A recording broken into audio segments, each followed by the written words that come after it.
Hello. ওই fake ID এটা না? হ্যাঁ, আমার তো তাই মনে হচ্ছিল।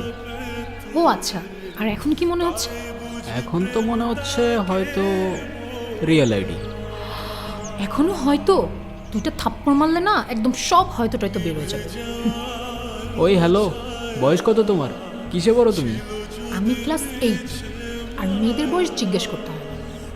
তুমি যদি ক্লাস 8-এ পড়ো, আমি তোমার সিনিয়র।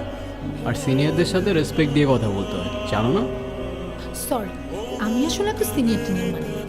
যে আমাকে রেসপেক্ট করে আমি তাকে রেসপেক্ট, আর যে আমাকে রেসপেক্ট করে না আমি তাকে নো ওয়ে। ওরে বাপ রে বাপ, আমার ডায়লগ আমাকেই দিচ্ছ?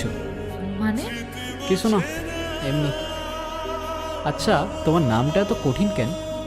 মৃত্তিকা মৃত্তিকা, আর দুইবার কেন দিছো এক নাম? আরে ফেসবুক অ্যাকাউন্ট খুলতে গেলে ফার্স্ট নেম লাস্ট নেম চায় না, তো ফার্স্ট নেম তো দিয়ে দিলাম। এখন লাস্ট নেমে কি দিব, তাই ওইটা দুইবার দিয়ে দিয়েছি, কারণ যদি আবার ফ্যামিলিকেও চিনে ফেলে তাই। মৃত্তিকা, তোমার নামটা অনেক কঠিন। আচ্ছা, কঠিন হলে তুমি একটা নাম দিয়ে দাও। মৃত্তিকা থেকে মিতু। হ্যাঁ, তোমাকে আজকে থেকে আমি মিতু বলে রাখবো, ওকে?